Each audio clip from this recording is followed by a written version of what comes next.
Well, spring is here, and everybody's looking for the newest, hottest plants.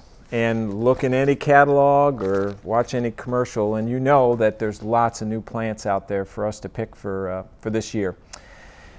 Seems like the trend, ornamental pears are out and smaller shrubs are in. So let's go through a list of a couple of plants that you might want to check out at your local garden center.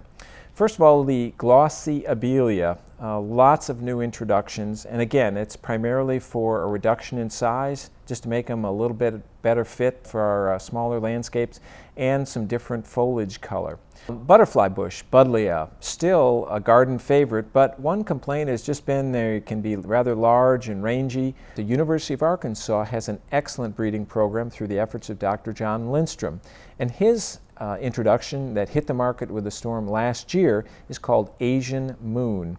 It's the standard blue-purple color, but it's a nice medium-sized butterfly bush, and the real attribute is that it is seedless or fruitless, so we don't have to worry about introducing butterfly seedlings into our garden. Chinese Fringetree, Laura petalum, really hit the market hard in the last decade. Everybody wanted one. Well, the push right now is to introduce smaller, more dwarf types of the Laura petalum or Chinese fringe flower to the marketplace. One of these happens to be purple pixie. Just as with the other plants, we're interested in finding smaller forms of crapemyrtles. Everybody loves crapemyrtles, but again, the concern has always been, hey, I don't have room for a tree type or one of the large shrub types. So a great deal of effort on trying to get smaller forms.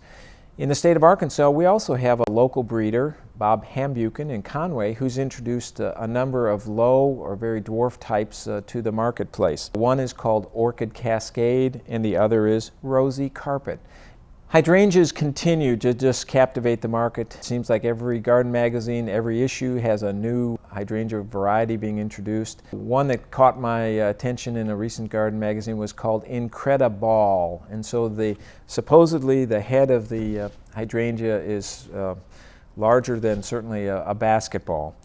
On the herbaceous front, Coneflower, we've seen a dramatic change in the last few years from the standard purple to now there's series that have yellow, white, and orange. So the traditional purple coneflower, we now see some very unique colors.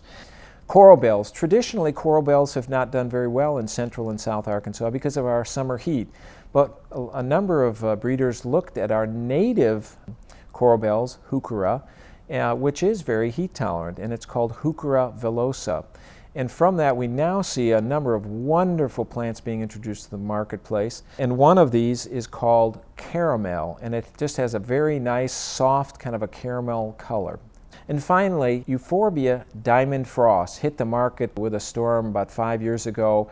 Extremely heat tolerant, very drought tolerant, excellent plant as a filler in hanging baskets, in pots, etc. Last year, we began to see an introduction to the market called Silver Fog and Silver Shadow. So these are new plants, very similar, but a slight change from the Diamond Frost. So again, this year, lots of new plants. Get out there to your local garden center and see what's available in 2009. To learn more, contact your county extension agent and follow the links in this section.